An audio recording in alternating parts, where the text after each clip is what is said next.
7 দিনে বশীকরণ, মাত্র 7 দিনে বশীকরণ। জি হ্যাঁ, এটাই সম্ভব। মাত্র 7 দিনে আপনার মাসুককে ঘর থেকে বের করে নিয়ে আসতে পারবেন অতি সহজে এই তকবীরের মাধ্যমে। হ্যালো ভিউয়ার্স, আসসালামু আলাইকুম। দেশ ও প্রবাস থেকে কালো জাদু তন্ত্রমন্ত্র এসকে চ্যানেলটি এই মুহূর্তে যারা দেখছেন সকলকে জানাই আন্তরিক ধন্যবাদ ও শুভেচ্ছা। ভিডিওর শুরুতে জাতিগতভাবে প্রত্যেকটা মমিন মুসলমান ভাই বোনদেরকে জানাই সালাম, আসসালামু আলাইকুম। হিন্দু দাদা দিদির প্রতি আদাব বা নমস্কার, অন্য অন্য সকল ধর্মের প্রতি আন্তরিক ভালোবাসা।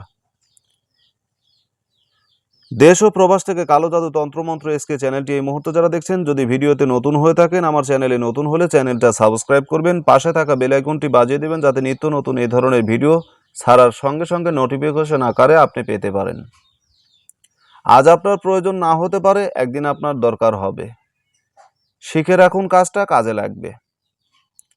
যদি ভালো না লাগে দেখতে থাকুন, দেখতে দেখতে ভালো লাগা ভালোবাসা হয়ে যাবে ইনশাআল্লাহ। তো আজকে আপনাদের সামনে যে ভিডিওটা নিয়ে আমি কথা বলবো, যে বিষয়টা নিয়ে কথা বলবো, ভিডিওতে যে বিষয়টা নিয়ে আলোচনা করব, এটা হচ্ছে 7 দিনের মধ্যে মাসুককে হাজির করা। জি হ্যাঁ, এটা সম্ভব। অসম্ভব বই কি? আসলেই অসম্ভব নয়, এটাই সম্ভব, এটাই বাস্তব। 7 দিনের ভিতরে আপনি আপনার মাসুককে, আপনার ভালোবাসার মানুষকে, আপনার প্রিয় মানুষকে, আপনার ভালোবাসার প্রিয় মানুষটিকে আপনার কাছে হাজির করতে পারবেন, যদি কাজটা আপনি সঠিকভাবে করতে পারেন। খুব সহজ একটা মাধ্যম, সহজ একটা উপায় দিয়ে আপনাদেরকে আমি আজকে কাজটা শেখাবো। প্রতিটা কথা, প্রতিটা মুহূর্ত, প্রতিটা সেকেন্ড আপনার জন্য গুরুত্বপূর্ণ। যদি এই কাজ থেকে, এই ভিডিও থেকে আপনি শিক্ষা নিতে চান, তাহলে ভিডিওটা স্কিপ না করে, না টেনে, না কেটে পরিপূর্ণ আপনাকে দেখতে হবে। কারণ একটি কথাও আপনার জন্য মিস করা যাবে না। যদি মিস করেন তাহলে সেটাই আপনার জন্য কাজটা না হওয়ার সম্ভাবনা রাখে। অনেকে ভিডিও দেখার পরে আমাকে প্রশ্ন করেন, গুরুজি নাম লিখবো কোথায়? হুজুর বলে দেন এই তাবিজটা কী বারে লিখতে হবে। মূলত সে কি ভিডিওটা দেখেছে? আমি একটা কথা বারবার আপনাদেরকে বলে থাকি, শিক্ষা জিনিসটা যদি আপনি নিজের ভিতরে আয়ত্ত করতে চান, কোনো জ্ঞানকে যদি আপনার ভিতরে নিতে চান, তাহলে জ্ঞানের পরিচর্যা করতে হবে, সেটা ভালোভাবে অনুসরণ করতে হবে। এটা হচ্ছে নিয়ম। দেখেন বিষয়টা কি ধরনের, নিয়ম বিধিটা। যদি কেউ নিজের মাসুককে তাড়াতাড়ি কাছে পেতে চায়, তাহলে এই তাসমিটি হারুক এবং মারুক জাফরান, এগুলো তো আবার আরেকটা মানে বিষয়, যে এই যে হারুক মারুক, তারপরে হাব্রো জাফরান, এগুলো তো অনেকে চিনেনই না আর খুঁজে পান না। কারণ পাবেন কোথায়? এগুলো আসলে মূলত এগুলো আরব কান্ট্রিতে পাওয়া যায়, পশ্চিমা কান্ট্রিগুলোতে এগুলো পাওয়া যায়, তাছাড়া এগুলো পাওয়া যায় না। আর আপনারা সাধারণ মানুষ, এটা আপনাদের পক্ষে অসম্ভব হয়ে যায়। তো যাই হোক, এটা হাব্রো জাফরান যদি আপনারা পান, তাহলে আলহামদুলিল্লাহ খুঁজে নেবেন, নিয়ে এই তকবিরটা করবেন। বিষয়টা দেখুন কিভাবে। এই তাসবিহটি আপনাদেরকে অঙ্কন করতে হবে, হাব্রো জাফরান মাস্কো দ্বারা লিখে কাছে রাখতে হবে। 7 দিনের ভিতরে 7টি লংয়ের ওপর নিয়ত এসএমটি 7 বার করে পাঠ করতে হবে এবং আগুনে এই ফুঁক দিতে হবে। ঠিক আছে? দেওয়ার পরে যে কাজটা, সে কাজটা আপনাদেরকে সঠিকভাবে, যদি আপনারা সঠিক নিয়মে যদি করতে পারেন, তাহলেই আপনার পছন্দের মানুষ, আপনার ভালোবাসার মানুষ, আপনার প্রেমিক বা প্রেমিকাকে আপনার কাছে আনতে পারবেন। এখন এই যে 7টা লং বা লবঙ্গ, লং তো অনেকেই চিনেন, যেটাকে নাকশলার মতো দেখতে। মশলা, এটা একটা গরম মশলা। এই মশলা আপনাকে 7টা নিতে হবে। এই যে নিচের যে ওম নম এই ভুবনে এই যে মন্ত্রটা আছে, এই সোহা পর্যন্ত এটা আপনার পড়তে হবে। ঠিক আছে?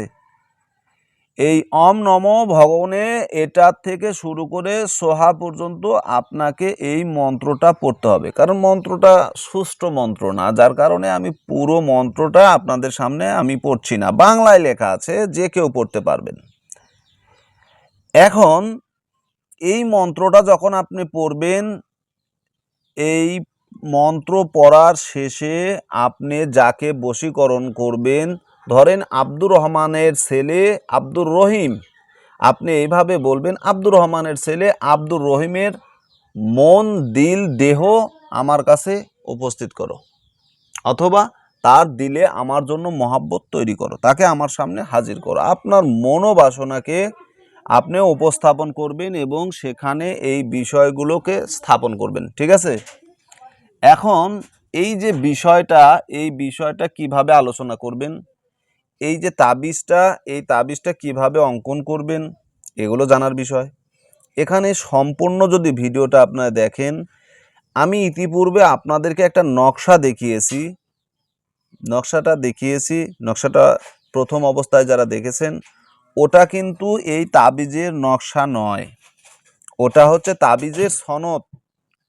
আর এই যে এখন আপনার গোল বৃত্তর যে নকশাটা দেখাচ্ছি, নকশাটা ভালো করে দেখে নেন, প্রয়োজনে ফটো স্টেপ করবেন, তার উপরে হাত ঘুরিয়ে এটা তৈরি করবেন। ঠিক আছে?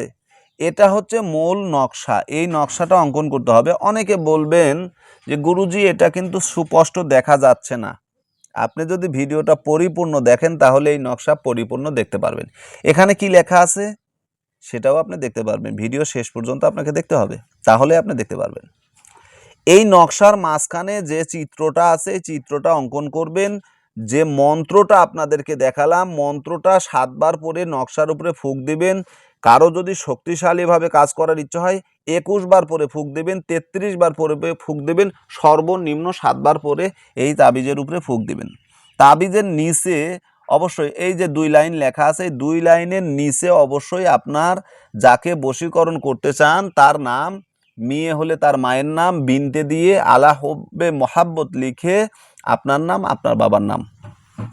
যদি কোনো পুরুষকে বশীকরণ করতে যান, প্রথমে সেই পুরুষের নাম, সেই ছেলের নাম লিখবেন, ইবনে তার পিতার নাম লিখবেন, আলা হুব্বে মহাব্বত লিখে আপনার নাম, আপনার মাতার নাম লিখে দিবেন। ঠিক আছে? আরবিতে লিখবেন।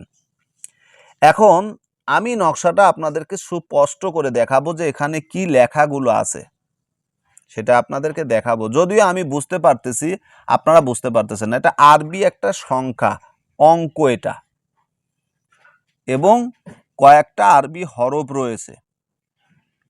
যেমন এই হরফটা আপনাদেরকে লিখতে হবে। আরবি এক একটা হরফ, এক একটা কামান, এক একটা মানে কি বলবো, পারমাণবিক অস্ত্রের মতো। এগুলো সম্পর্কে বলতে গেলে অনেক কিছু, আমি বলছি না, ভিডিওটা বড় হয়ে যাবে। আমি আগে আপনাদেরকে চিত্রটা দেখাই, মাঝখানে কি আছে সেটা দেখাই। এই যে দেখেন, আমি একটু জুম করে আপনাদেরকে দেখালাম। এইভাবে নকশাটার মাঝখানে অঙ্কন করবেন। এই 2 লাইনের নিচে অবশ্যই আপনি যাকে বশীকরণ করবেন তার নাম লিখবেন।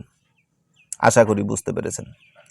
মন্ত্রটা 7 বার পড়বেন, আর 7টা লংয়ের উপরে 7 দিন 7 বার করে পুরো আগুনে ফুঁক দিয়ে ফেলে দিবেন। ভালো থাকবেন।